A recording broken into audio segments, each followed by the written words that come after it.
Hoje eu vou tentar terminar Pokémon Violet do começo ao fim como a pessoa mais normal do mundo. E logicamente, para uma pessoa tão sem sal e ao mesmo tempo tão sem açúcar, todos os Pokémons tão coloridos, felizes e do caralho simplesmente não combinam com a personalidade vazia e sem objetivo do meu personagem.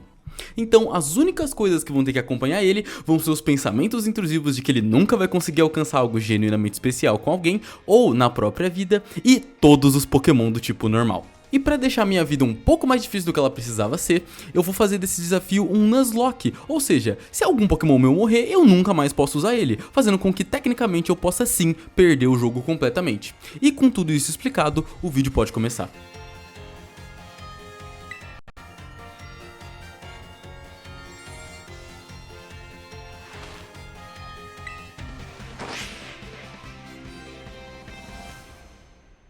A gente começa com o nosso protagonista estudando existencialismo, tentando encontrar alguma importância na sua própria existência. Depois disso, o diretor da nossa escola convenientemente nos traz 3 pokémons iniciais, cheios de personalidade, o que não combina nem um pouco com a nossa folha de papel humana. Então, eu decidi pegar o gato maconha pro diretor não ficar ressentido e imediatamente trocar ele pelo primeiro porco fudido que eu encontrei no caminho, que eu logicamente capturei e dei o carinhoso nome de Phyla. Afinal, só uma pessoa que fica noites varado fazendo o trabalho da Unimar pode ter essa quantidade de remela no olho.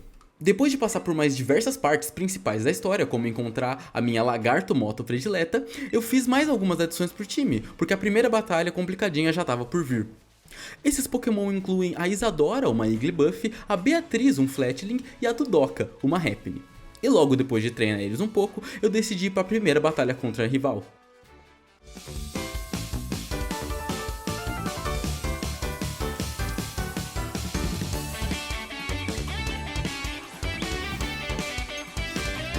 Eu comecei com a Beatriz, que conseguiu massacrar o Quaxly dela. Porém, o Palmer era o maior problema, porque ele terastalizava e ficava muito mais forte do que o normal. Para evitar a morte da Beatriz, que era um tipo voador, eu troquei por Phyla, porém usando todos os meus últimos 2 neurônios eu consegui fazer o Phyla morrer porque eu tava conversando no WhatsApp. No fim, a Isadora salvou completamente a luta, fazendo o Palm dormir, dando abertura para matar ele muito tranquilamente. E assim, a gente tinha a nossa primeira morte na run. Phyla, você pode não ter durado muito, mas vê pelo lado bom. Você pôde convencer alguém que você conseguia fazer algo quando na realidade você não conseguia. Igual na faculdade. Deixando o luto de um porco fudido de lado, a gente chega finalmente na escola, onde somos dados as 3 principais missões do jogo: vencer todos os ginásios, vencer todos os Pokémons Titã e vencer todos os bullies da escola. Como essa aventura se provou mais difícil do que eu esperava, eu acho melhor ir pro primeiro ginásio, que é o mais fraco de todos, sendo ele do tipo inseto.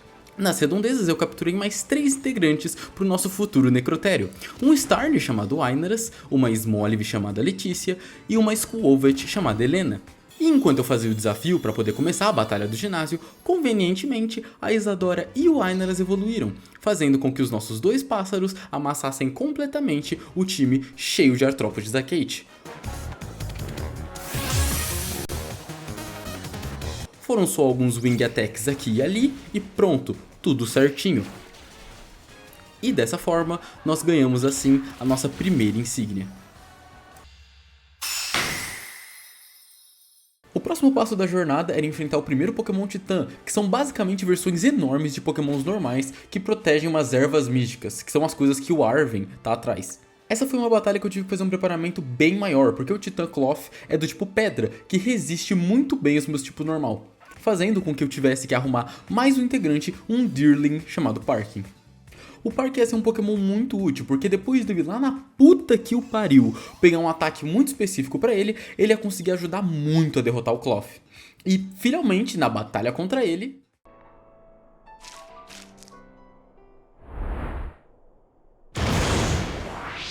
o Park tomou um crítico, perdeu mais da metade da vida e morreu logo depois. Mas, pelo lado bom, depois desse nobre sacrifício, o Ainaras e a Isadora conseguiram derrotar o Titã Cloth, conquistando assim a nossa segunda insígnia.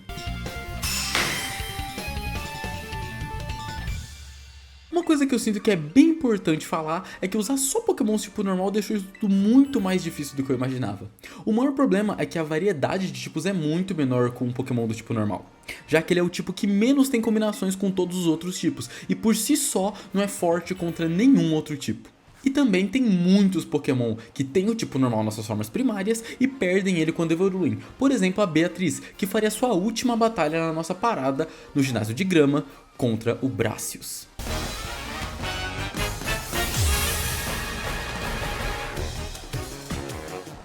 Depois de ficar brincando de pega-pega com os girassóis, eu pude desafiar o líder, que perdeu bem tranquilinho pro Aineras, que derrotou o Petilil, e o Smoliv e a Isadora, que finalizaram o Sudowoodo dele, ganhando assim a nossa terceira insígnia.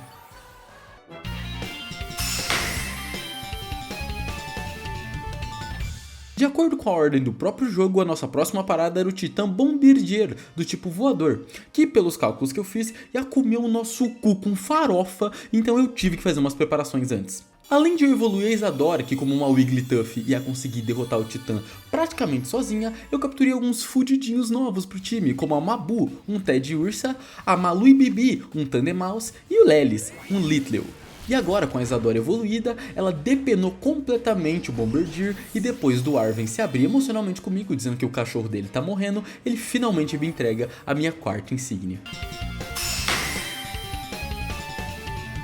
A próxima parada era a primeira base do time Estrela, que era orquestrado por ex-alunos da escola, e a primeira base era do Giacomo, que usava pokémons do tipo sombrio. E depois de deitar muito pokémon dos integrantes da equipe, eu comecei a batalha contra ele.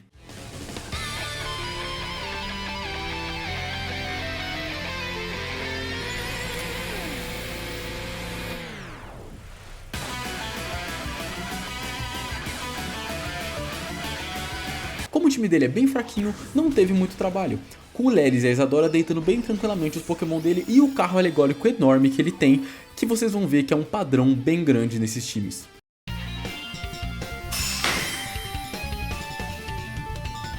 Agora que o esquema ficava tenso mesmo, porque era hora de enfrentar a próxima líder de ginásio, a Iono, que além de líder, também é streamer e influencer, o que de alguma forma pode ser considerado emprego. Para essa batalha, eu ia precisar de um Pokémon muito específico, que ia ajudar demais a derrotar os Pokémon tipo elétrico dela.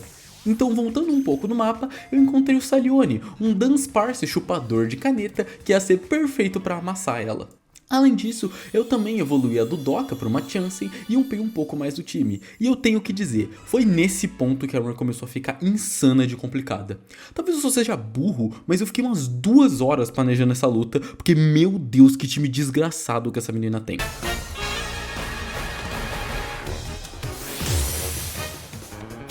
Eu comecei com o Salione, que conseguiu derrotar o Wattrel dela e deixou o Bellibolt no vermelho. Porém, como o Sali ia morrer, eu troquei pro Lelis para finalizar.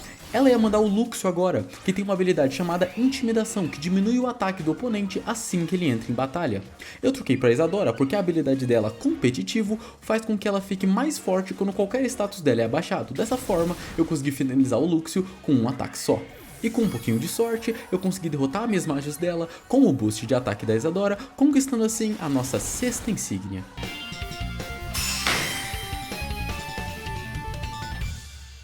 Agora o nosso próximo destino era a base do time estrela do tipo fogo, liderada pela Mela. E para isso eu decidi que a melhor estratégia seria evoluir a Helena, já que ela ia ficar muito mais tanque quando evoluída para Greedent. No processo a Letícia também evoluiu para Dolliv e eu comecei a preparar a estratégia para a batalha.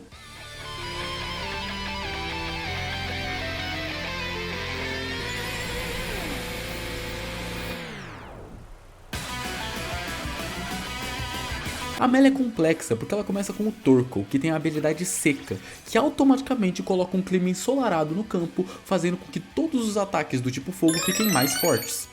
A melhor opção para contra-atacar isso foi mudar o clima para chuva no começo da batalha com a Helena, que acabou ficando queimada com o primeiro ataque do Torkoal, fazendo ela dar muito menos dano que normal. Então depois de me livrar da queimadura e conseguir derrotar o Torkoal, o carro dela era o maior problema.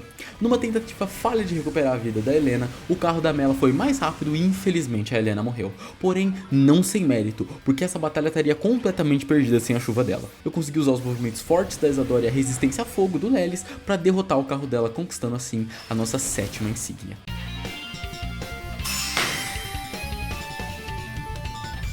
Depois de fazer o que eu faço de melhor, humilhar a mulher de delineado, eu fui atrás do próximo Pokémon Titã, o Earthworm, do tipo Metal, que honestamente é o mais fácil de todos. As duas fases dele são bem simples por conta do Earthworm ser extremamente frágil a ataques especiais, fazendo com que o Lelis derretesse ele facinho, nos dando assim a nossa 8ª insígnia, quase sem esforço nenhum. Por enquanto, só com 3 mortes envolvendo apenas os meus amigos neurodivergentes, eu tô começando a questionar o meu próprio capacitismo. Mas vamos esquecer isso, porque agora é hora de mais um ginásio, o do Kofu, o especialista do tipo água, que, depois de uns preparativos, conseguindo mais uns ataques e uns itens específicos, eu fui pra batalha.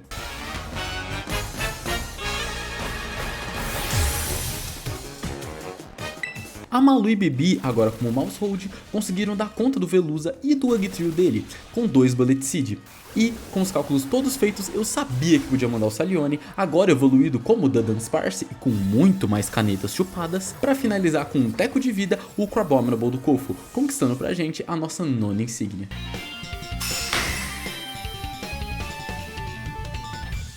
Após essa batalha, eu sabia que mais uma base do time estrela estava por vir, agora do tipo veneno, liderada pelo Atticus. Então eu bolei uma estratégia, evoluindo a Mabu para Ursaring e dando um ataque de terra para ela, e capturando uma Girafarig ratinho de academia chamada Rafaela, que eu evolui imediatamente para Farigiraf para nos ajudar na batalha.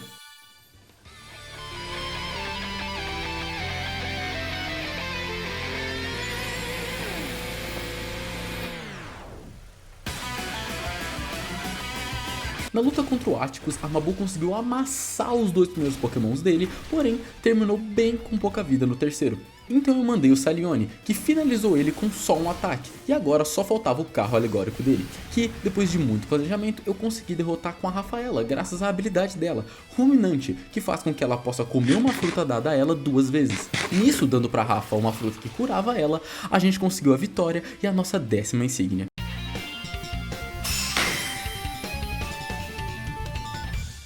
A nossa próxima parada era o ginásio do tipo normal, do Larry, a única pessoa tão sem personalidade e alma quanto o meu saco plástico consciente. Eu sabia que tinha que ganhar para provar genuinamente quem é a pessoa mais sem graça e desinteressante do mundo, mas para isso sabia que precisava que o time ficasse mais forte do que nunca. Depois de muito treinamento, eu tinha os pokémons perfeitos para lutar. O Lelis agora como Pyroar, a Letícia como Arboliva e o Aineras como Staraptor. O time estava perfeito e depois de me encontrar com a maior ameaça à minha imagem, a batalha começava.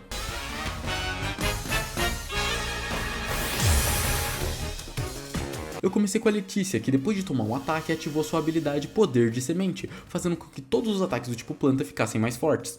Derrotando o Komala dele, ela já tinha perdido muita vida, então eu decidi usar o Aineras contra o Dunsparce, que depois de usar 2 ataques e quase conseguiu um nocaute, o Aineras ficou paralisado e no momento de muito azar não atacou e foi morto por um Hyper Drill.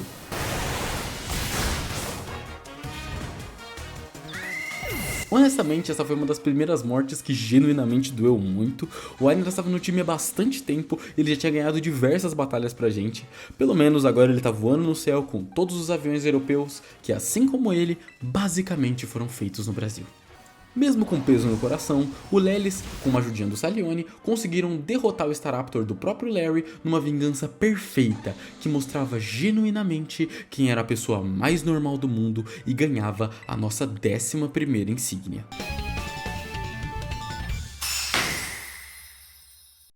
Então, lembra quando eu disse que os tipos normais são complicados porque eles são o tipo que menos tem variedade com os outros? Então, isso aqui se provava poder ser talvez um desafio, o que na verdade não foi muito porque o próximo ginásio era do tipo fantasma da Rhyme, que mesmo com toda essa minha reclamação, era o ginásio mais fácil de todos. A batalha contra ela em dupla e honestamente não tem muito o que falar. A Malu e Bibi junto com o Lelis conseguiram destruir a luta sem nenhuma única dificuldade e assim a gente conseguia a nossa 12ª insígnia. Caso você esteja se perguntando, esse jogo tem 18 insígnias, uma para cada tipo de Pokémon existente no momento, e agora era a hora do nosso último Pokémon Titã, o Malhas de Ferro. Ele é um Pokémon paradoxo, vindo direto da Área Zero, um local restrito que fica dentro de uma cratera bem no meio da região. Ele é um parente temporal futurista do Donphan, e com todos esses avanços cibernéticos, ele realmente responde à pergunta: quem ganharia numa batalha entre 1 bilhão de leões e todos os Pokémon? são os leões. Com nossa 13ª insígnia em mãos, era hora de derrotar os últimos 2 ginásios. O primeiro, o da Tulip, uma especialista do tipo psíquico que é modelo e tem uma linha de produtos de beleza. A Tulip começou com um Fire Giraffe e eu com a linda da Rafaela, que mostrou o porquê dela ser chamada de poste na escola e arrebentou com a outra girafa. Depois disso, a Letícia conseguiu lidar com a Gardevoir com a espátula dela com 2 Energy Ball, e a Malu e Bibi finalizaram a Florges conquistando a nossa 14ª insígnia. Agora era hora do último ginásio, comandado pelo Gruxa, especialista do tipo gelo, que, depois de jogar um minigame mais tosco da história, a gente começava a nossa batalha.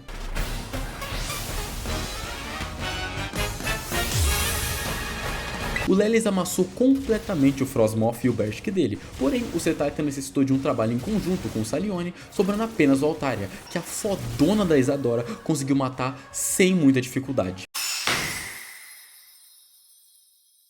Como vocês podem ver, as coisas estão indo muito bem, nenhuma morte, a gente tá terminando todas as batalhas até que bem tranquilamente, né?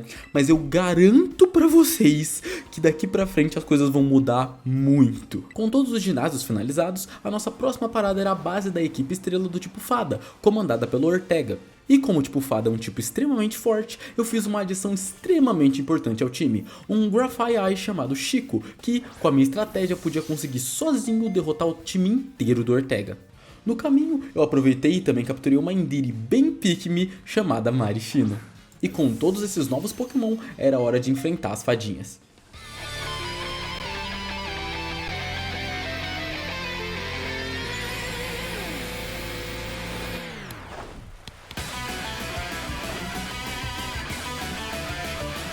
O Chico conseguiu matar o Azumarill, o Wigglytuff e o Dashman dele majestosamente. O cara é um mito, ficando com um pouco menos da metade da vida e faltando apenas o carro alegórico do Ortega. Numa tentativa de dar um ataque chamado U-Turn, que dá o dano e logo depois tira o Pokémon do campo de batalha, eu esqueci que o carro era mais rápido que o Chico, que deu um ataque finalizando ele. Isso foi extremamente paia porque o Chico era o único Pokémon do jogo inteiro que era verdadeiramente bom contra tipo Fada, porém no fim ele fez o que veio aqui pra fazer, gozar nos outros e vazar, igual na vida real. Com isso eu usei o Salione pra finalizar o carro e a 16ª insígnia era nossa.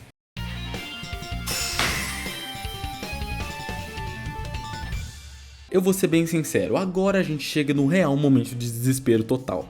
Nossa próxima oponente é a Eri, líder do grupo da equipe estrela do tipo lutador. Pra você que é leigo, o tipo lutador é o único tipo que dá dano super efetivo contra o tipo normal. E eu tava com medo pra caralho dessa luta desde o começo da run.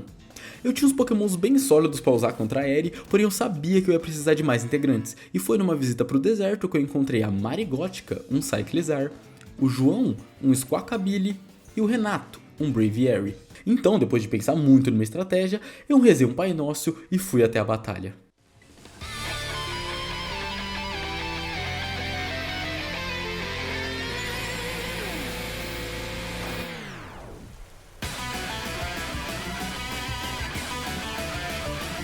Eu comecei a batalha com a Marishino e a Eri com o Toxicroak. A minha estratégia principal era usar um ataque dela chamado Refletir, que por 7 turnos diminui o dano físico dos oponentes. Mas aí... Receba!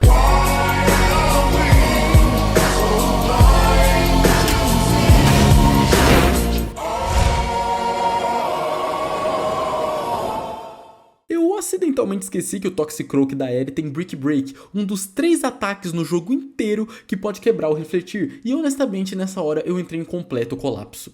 Eu sabia que eu não tinha opção melhor do que sacrificar a Mari para não perder o turno de outro Pokémon. Nisso eu mandei a Rafaela, que tancou o hit do Toxicroak e conseguiu matar ele num só Psychic, porém não antes de ficar envenenada.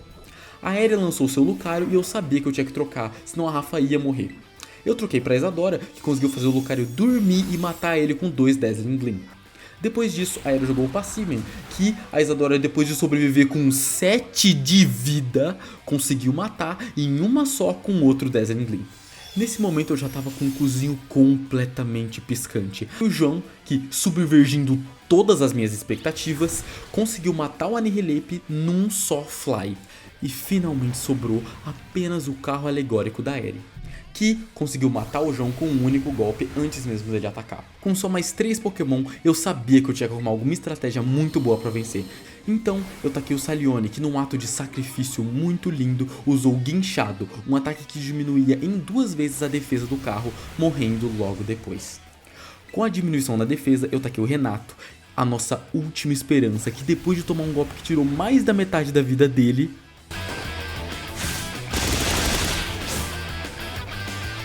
conseguiu de alguma forma matar o carro alegórico da Eri com um ataque só. Nesse momento eu gozei completamente porque eu achava que essa batalha ia ser o fim da jornada, mas não. A gente perdeu muitos membros importantes do nosso time nessa batalha, porém seus sacrifícios jamais serão esquecidos. Eles podem ter ido, mas sempre vão estar junto de nós em nossos corações. Com a nossa 17ª insígnia em mãos, nós podíamos ir pro último Pokémon Titã, o Dondozo e o Tatsugiri, que foram completamente dizimados pela Letícia e pela Mabu. Eles são bem fracos mesmo. Finalmente todas as insígnias. Porém, a nossa história não acaba por aqui. Lembra daquele lugar que eu citei antes, chamado Área Zero? Então, o nosso próximo destino é lá, onde a gente vai fazer a batalha mais difícil e a última do jogo inteiro. Mas antes, a gente precisa finalizar as 3 histórias que a gente começou. Como em todos os jogos de Pokémon, depois de todos os ginásios é necessário desafiar a Liga Pokémon, e era exatamente o que eu ia fazer. E meus queridos, apertem os cintos, porque essa foi uma jornada daquelas. A primeira integrante da Elite é a Rika, que usa Pokémon do tipo Terra. O Whiscash dela foi embora bem rapidinho para um Energy Ball da Letícia. Ela lançou então o Camerupt, que foi derrotado pelo Renato, mas não sem antes colocar o fã de Radiohead para dormir. Nisso, era a vez do Donphan, que a Marigótica conseguiu matar com 2 Power Whip. Depois disso veio um Dugtrio, que a Letícia matou lindamente. E por último o Clodsire, que ela e o Renato, depois de acordar, derrotou com Acrobatics. Primeiro derrotado, agora é hora do segundo, a Pop, uma criança de 9 anos especialista no tipo ferro. De alguma forma o Lelis conseguiu acertar 3 vezes seguidas o ataque superaquecimento que tem 10% de chance de errar, matando em um ataque só o Copperajá, o Bronzong e o Corviknight da Pop. Nisso ela atacou o Magnezone, que a Mabu matou com 2 High Horsepower e meu Deus, como esse casal tá lacrando. Por último, a Ticoton dela foi morta por mais um superaquecimento perfeitamente executado do Lelis, juro, eu nunca amei tanto um Pokémon na minha vida. O terceiro integrante da Elite era ninguém mais, ninguém menos que o Larry, que depois de ser completamente humilhado pelo nosso protagonista, desistiu de usar Pokémon do tipo normal e começou a usar o tipo voador. O mitão do Lelis conseguiu novamente matar o Tropius e o Staraptor dele num ataque só, e pro Oricorio dele, a Malu e Bibi usaram seu novo ataque Bomba Populacional, que pode atacar de 1 a 10 vezes, matando o Oricorio. A Mabu dizimou a Altaria dele e por último era o Flamigo, que o Lelis conseguiu finalizar. Eu sei que tudo tá indo muito bem, eu disse que isso ia ser uma parte mais turbulenta da aventura, mas de verdade, você não perde por esperar. Era hora de enfrentar o último integrante, o Hassel, um especialista do tipo dragão, e esse sim foi a dificuldade real.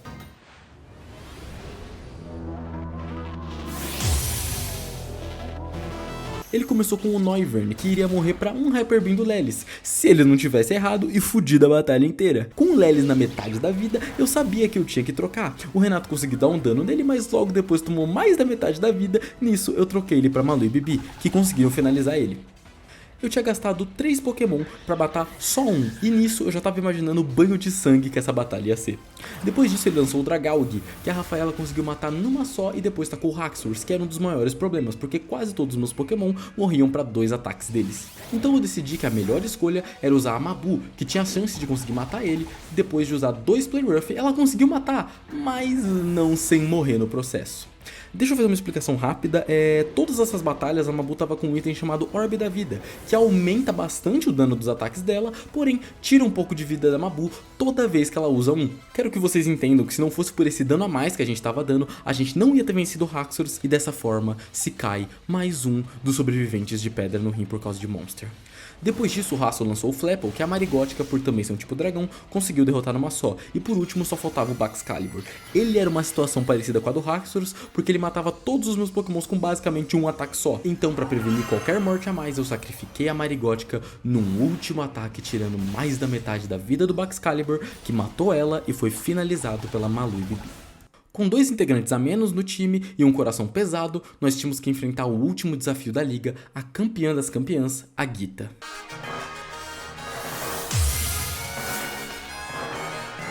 Ela abre a batalha com uma Spatra, que a Malu e Bibi dão conta com uma única bomba populacional, com todo o amor delas pela Pink Jinkidoo concentrado. Depois disso ela lançou o Avalugg, fazendo trocar pro Lelis para lidar com ele, que depois de tomar um ataque tirando mais da metade da vida, finaliza o Avalugg com Flamethrower.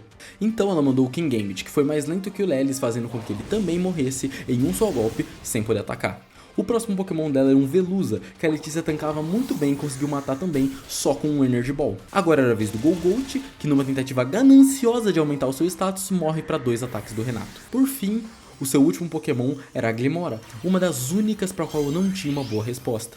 Eu troquei pra Letícia na esperança dela usar um golpe de pedra, porém ela usou um de veneno, tirando quase toda a vida da Letícia. Então eu troquei pra Rafa, que resistia muito bem aos ataques venenosos, porém a Glimmora usou um ataque de pedra que também tirou quase toda a vida da Rafa, que conseguiu dar apenas um ataque nela. Nessa hora eu comecei a desesperar. Eu não queria perder mais nenhum Pokémon, mas não tinha nenhuma opção boa que sobreviveria a um ataque e seria mais rápido pra matar ela em um ataque só. Foi então que surgiu uma luz no fim do túnel. Logo antes dessa batalha, eu me lembrei de um dos Pokémons mais antigos que a gente pegou, que não aparecia há muito tempo e tinha sido apagada. A Dudoka, agora como Blissey, mesmo estando 23 níveis abaixo da Glimmora, tancou não só um como 2 hits, botando a Glimmora pra dormir, fazendo assim com que o Renato pudesse vir e finalizar ela. E assim, com uma surpresa bem inesperada, nós finalizamos a Liga Pokémon.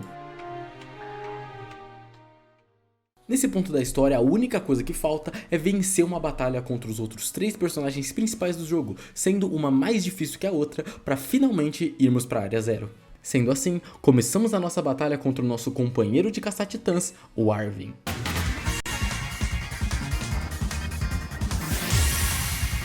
Ele começou a batalha com o Greedent, que a Letícia matou bem fácil com 2 Energy Ball.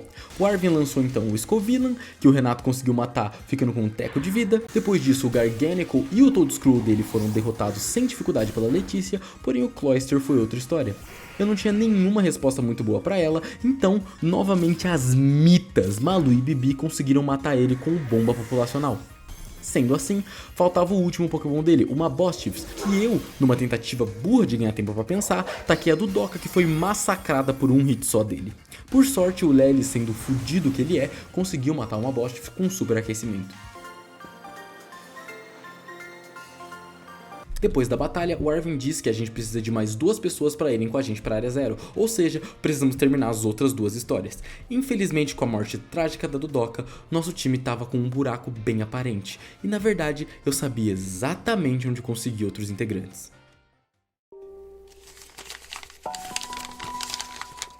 Numa área distante da região de Paldea, nas terras verdejantes e prósperas de Kitakami, existe uma lenda tão velha quanto o próprio tempo. Os aldeões sempre contaram histórias sobre um Pokémon mítico que habitava o local. Era dito que esse Pokémon veio de terras antigas, esquecidas pelo tempo, e que usando a energia e poder da própria lua, foi capaz de perdurar por centenas de anos. Eles a chamam de a Besta da Lua de Sangue. Essa lenda foi passada entre gerações. Um Pokémon tão especial e único, tão forte e marcante só poderia ser capturado por alguém tão contrário a ela, uma pessoa sem graça, imperceptível. E então foi lá, nos bosques atemporais, que nosso protagonista se encontrou com Zyra, a ursa luna da Lua de Sangue. Para terminar a história da equipe Estrela, a gente precisava enfrentar o diretor Clavel e o líder secreto da equipe.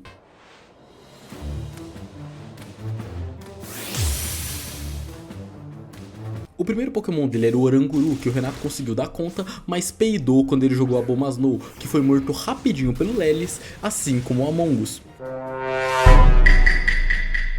Ele lançou o Gyarados, que morreu para uma lua de sangue da Zyra, e o Poltergeist dele foi abatido pela Letícia. A grande questão era o que estava por vir agora. O Skeledirge dele era definitivamente a maior ameaça do time e a única para a qual eu não tinha me preparado. Esse Pokémon é do tipo fogo e fantasma e tem um ataque chamado Canção da Tocha, que aumenta o ataque dele toda vez que ele usa. E isso é uma merda, porque depois de trocar de Pokémon 3 vezes sem saber o que fazer, o Skeledirge já tinha se bufado muito e numa tentativa desesperada, eu lancei a nossa maior controladora de crises, Malu e Bibi, que mesmo estando com 100% de vida, morreram em um único ataque pro jacaré. Com a morte delas, eu consegui trocar pro Lelis com segurança e matar ele com um Hyper Beam. Descanse em paz, Malu e Bibi, onde quer que estejam, espero que esse lugar seja cheio de provas gabaritadas da USP e shows de K-pop.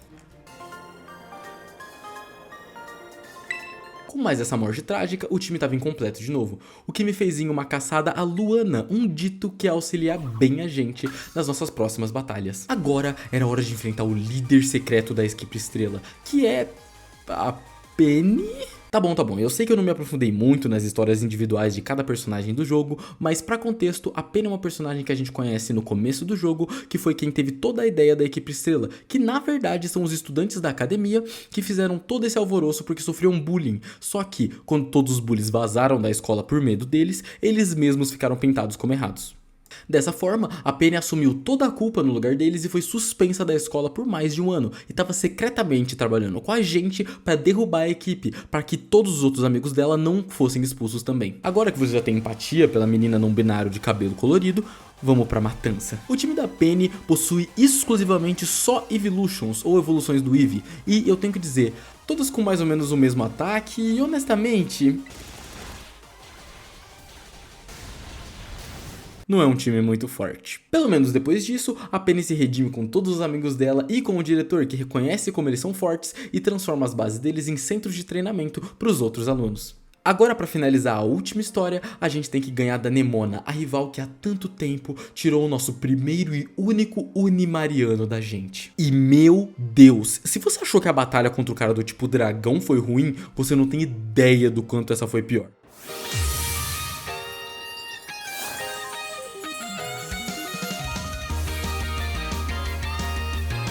A Zyra conseguiu matar o Lycanroc dela com um só ataque, mas ia tomar dano demais do Palmote dela, então eu troquei pra Rafaela, que tancou 2 ataques dele e conseguiu matar ele com um Psychic. O Dunsparce dela estava na conta do Renato, que por um tris conseguiu derrotar ele, e agora vinha o maior diabo do time, a Gudra. O problema da Gudra é que basicamente nenhum Pokémon meu sobrevivia a mais de 2 ataques dela, o mesmo problema com os outros lá atrás. Então eu lancei a Luana, que automaticamente se transformou na Gudra e quase matou ela, porém por conta de um erro no ataque, a Luaninha foi morta pela Gudra. A partir daí, a Zyra conseguiu finalizar ela e o Lelis deu conta do Earthworm dela. E agora vinha minha cartada final. Eu tava salvando a Letícia até agora pra esse momento. O Quaquaval dela é extremamente forte e dá dano super efetivo em todos os Pokémon. Porém, com a defesa de 1000 sementes de azeitona, a gente finalmente termina a batalha contra a Nemona e pode ir para a última batalha do jogo. Como a gente perdeu a Luana, eu resolvi voltar para Kitakami e adquirir o nosso último membro para a jornada, um Snorlax chamado Gustavo. A jornada para a Área Zero é complexa, basicamente é um local de pesquisa muito antigo onde foram descobertas as capacidades de terastalização dos Pokémon por pesquisadores como o pai do Arven, o professor Turo, que abandonou o próprio filho para se dedicar completamente a construir uma máquina do tempo, podendo realizar o seu sonho de infância de ver Pokémons do futuro e no processo traumatizando seu filho. Quem dera a Mari tivesse viva ainda para ver isso.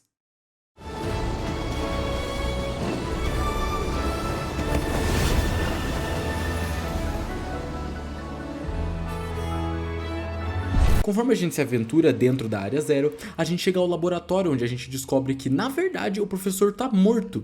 E a pessoa com quem a gente estava conversando era uma inteligência artificial feita para imitar ele, que quer acabar com a máquina do tempo porque os Pokémon do futuro são extremamente perigosos. Porém, como todo bom androide fudido da cultura woke, ele fala que o sistema dele vai fazer ele nos atacar. E assim começava o nosso último desafio.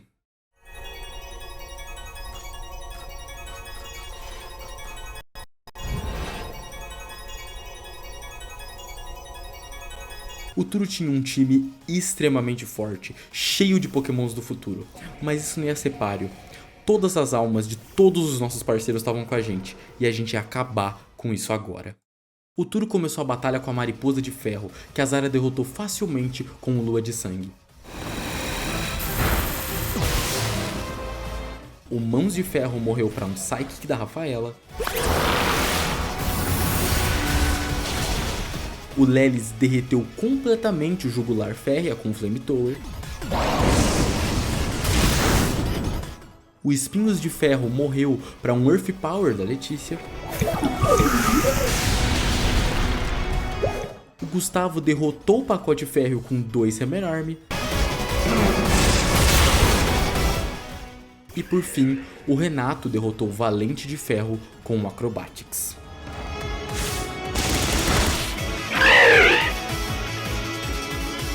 E é dessa forma que finalizamos essa jornada. Um muito obrigado mesmo a todo mundo que tecnicamente, entre aspas, participou dessa aventura. Por mais que só 6 Pokémon tenham sobrevivido até a batalha final, nada disso seria possível sem todos os nossos outros companheiros. E com a máquina do tempo desligada, a gente finalmente prova que mesmo a pessoa mais normal do mundo, tendo salvado uma região inteira do colapso, ainda consegue ser entediante pra caralho.